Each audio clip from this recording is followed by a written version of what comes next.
अब बाइबल में वायदे तो किए हैं, लेकिन प्रभु का दास सुलेमान ये बताता है, परमेश्वर का वचन ये कहता है सुनने वालों के लिए, क्या ही धन्य है वह मनुष्य जो मेरी सुनता है। किसकी सुननी है हमने? परमेश्वर की सुननी है। परमेश्वर की हजूरी में वो धन्य है जो परमेश्वर के वचन को सुनता है। बहुत सारे लोग ये सोचते हैं परमेश्वर हमारे साथ ऐसे चेयर पे आके बैठ जाए या मेरे सामने खड़ा हो जाए, मेरे साथ बातचीत करे। मेरे अजीज बहन भाइयों, ये जो जिंदा वचन है, ये परमेश्वर इसके माध्यम से हमसे बातचीत करता है। इस जिंदा वचन के जरिए परमेश्वर हमसे बातचीत कर रहा है, और इस जिंदा वचन के जरिए परमेश्वर हमसे बातचीत करता है। जो सुनने वाले वो सुन ले। और वचन में ये लिखा है कि क्या ही धन्य है मनुष्य जो मेरी सुनता है। अब धरती पे जितने भी मनुष्य है, पृथ्वी के एक छोर से दूसरे छोर तक, वो परमेश्वर की नजर में धन्य है जो उसकी सुनते हैं। बोलो हालेलुया। क्या ही धन्य है वह मनुष्य जो मेरी सुनता, वरन मेरी ड्यूटी पर प्रतिदिन खड़ा रहता। बोलो हालेलुया। परमेश्वर की ड्यूटी, उसके भवन के अंदर आने का एक रास्ता जिस पे वो खड़ा रहता है कि कब मैं अपने प्रभु के घर में जाके उसके जिंदा वचन को सुनूं। आज लोगों के हृदय जो शैतान ने अपने काबू में किए हुए हैं, लोगों के पास दुनियावी कामों के लिए समय है और बातों के लिए समय है, लेकिन परमेश्वर के घर में जाकर उसके साथ बातचीत करने का समय नहीं है, उसके साथ संगति करने का समय नहीं है। कलीसिया में ये बहुत बुराइयां पलट चुकी हैं कि जब बाइबल में लिखा कि हफ्ते में एक दिन तू जाके परमेश्वर से संगति कर, जीवित परमेश्वर के रूबरू जाके पेश हो, लेकिन बहुत सारे लोग क्या अपने दुनियावी कामों में फंसे हुए हैं। किसी को कोई ऐसा लेना देना नहीं है। अपने उनके मन इतने शैतान ने हटीले बना दिए, सख्त बना दिए कि वो परमेश्वर के घर में आने नहीं चाहते। और धन्य वही मनुष्य होंगे जो उसकी सुनते हैं। क्या परमेश्वर ने आपको हुक्म नहीं दिया कि आप उसके घर में आज संगति करें? क्या परमेश्वर ने आपको हुक्म नहीं दिया कि उसके जो हुक्म है उसको आप पालना करें, उनको माने और हर हफ्ते परमेश्वर के साथ आकर संगति करें? लेकिन आज बहुत सारे लोग पाप में ग्रस्त हो गए हैं, पाप में फंस गए हैं, जो परमेश्वर की बातों को सुन के भी अनसुना कर रहे हैं। आगे जाके मैं आपको बताऊंगा, परमेश्वर अपने नबी को, और परमेश्वर उस नबी को बोल रहा है कि इनको बोल, ये देखते हुए ना देखें, सुनते हुए ना सुने। वो कह रहा प्रभु कब तक? कह रहा जब तक मैं ना चाहूं। हालेलुया।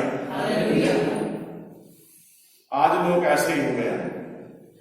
आंखें उनको दी है परमेश्वर ने, लेकिन वो परमेश्वर के जीवित वचन को नहीं देख रहे, परमेश्वर को नहीं देख रहे। कान तो दिए हैं परमेश्वर ने उन्हें, लेकिन वो परमेश्वर की आवाज को नहीं सुन रहे। दुनियावी कामों में व्यस्त है, दुनियावी कामों में मगन है। मेरे अजीजों, परमेश्वर के जो वचन है उसके ऊपर ध्यान करें। क्या ही धन्य है मनुष्य मेरी सुनता, वरन मेरी ड्यूटी पर प्रतिदिन खड़ा रहता और मेरे द्वारों के खंभों के पास दृष्टि लगाया जाता है। बोलो आमीन। हमेशा हमारी नजर जो परमेश्वर के कदमों की तरफ होनी चाहिए, उसके जो खंभे हैं वो एक ऐसा शब्द बोल के परमेश्वर ने बताया कि दिन रात हमारा ध्यान किसकी तरफ होना चाहिए? परमेश्वर।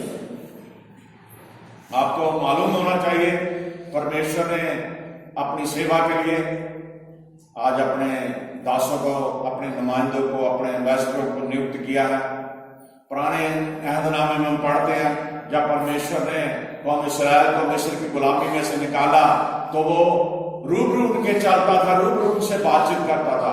दिन में वो उनके ऊपर बादल बांध के छाया दे के रखता था ताकि उनको कोई धूप ना लगे, उनके ऊपर कोई परेशानी ना हो, लू से परेशानी ना हो। और जब रात के समय वो चलता था तो एक आग का सतून बन के उनके आगे खंभा बन के चलता था ताकि उनको रोशनी मिले, वो ठेकर ना खाए, कहीं गिर ना जाए। मेरे अजीजों, उस समय परमेश्वर अपने नबियों के जरिए बात करता था और वो कौम को बताते थे।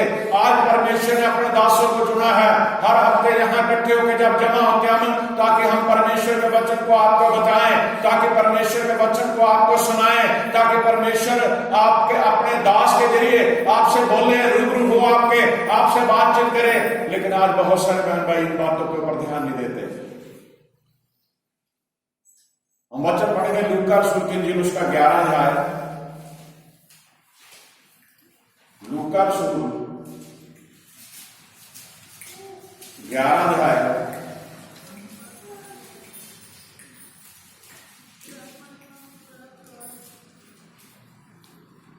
11 की 28 पढ़ो।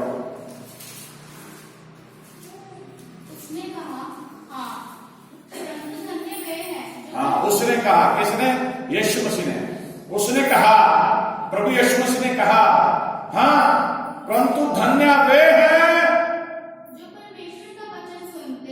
जो परमेश्वर का वचन सुनते और मानते हैं। बोलो हालेलुया, ऊंची आवाज में बोलो हालेलुया। धन्य वो लोग हैं जो परमेश्वर वचन सुनते और मानते भी। ये नहीं, सिर्फ ये नहीं कि आप सिर्फ वचन को सुने, बल्कि उन वचनों को माने भी। धरती पर पाप क्यों बढ़ा हुआ? लोगों के कानों में प्रभु का वचन तो पढ़ता है, यूट्यूब के जरिए आज सोशल मीडिया पे इतना सबको प्रचार हो रहा है। यूट्यूब पे, फेसबुक के जो चलाना जानते हैं वो देखते हैं, सुनते हैं, वो आगे निकाल देते हैं। अगर कोई वैसे दूसरी कोई पोस्ट आए उसे बड़े गौर से देखते हैं, वचन को निकाल देते हैं। चर्च में जाके वचन सुन रहे हैं, लेकिन उन पर कोई असर नहीं। सुनने वाले और उसे मानने वाले, वो परमेश्वर की नजर में धन्य है। बड़े ध्यान से ये छोटा सा शब्द आपके कानों के जरिए आपके हृदय में प्रवेश करे और सदा के लिए हो। उसने कहा, सबसे जरूरी है ये बात पे ध्यान करें, किसने कहा? प्रभु यीशु मसीह ने। हाँ, परंतु धन्य वे हैं जो परमेश्वर का वचन सुनते और मानते हैं। ये सुकून देने वाला शब्द है, ये हमें ताकत देने वाला शब्द है, हमें परमेश्वर के हुजूर में और आगे बढ़ाने के लिए एक मार्ग दर्शाने वाला वचन है। मैंने वचन पढ़ा था, वहां लिखा, तेरा वचन मेरे मार्ग के लिए दीपक और मेरे जीवन के लिए उजाला है। आमीन। पांव के लिए दीपक और मार्ग के लिए उजाला है। जब हम प्रभु के वचन को नहीं समझते तो हमें परमेश्वर का वचन समझ नहीं आएगा। अब बच्चे प्रार्थना कर रहे थे, वर्शिप सॉन्ग गा रहे थे, तो पवित्र आत्मा कार्य कर रहा है। पवित्र आत्मा उन बच्चों के जरिए जो उस वचन को गा रही, बेटी गा रही, परमेश्वर आत्मा में कार्य कर रहा है। और परमेश्वर का कार्य क्या है? लोगों को आत्मा से, पवित्र आत्मा से भरपूर करना। और वचन के जरिए, भजन बंदगी के जरिए परमेश्वर आपके बीच में कार्य कर रहा है। उसका वायदा कि जहां 2 या 3 जन मेरे नाम के लिए जमा होंगे, उनके बीच में हाजिर होऊंगा। उस समय परमेश्वर का तख्त यहां लग चुका मेरे अजीजों, और परमेश्वर अपने तख्त पे बैठ जाता है और हम परमेश्वर के सामने ऐसे बैठे हैं। कोई किसी भी तरह से हमारा ध्यान नहीं है परमेश्वर की तरफ। हमारा ध्यान किसकी तरफ होना चाहिए? परमेश्वर की तरफ, ताकि परमेश्वर हमारी बातों को सुने और हमारे ऊपर परमेश्वर का जो ध्यान है वो लगा रहे। आमीन। दूसरा जो शब्द है, पहला हमने सुना बाइबल के वायदे सुनने वालों के लिए, अब है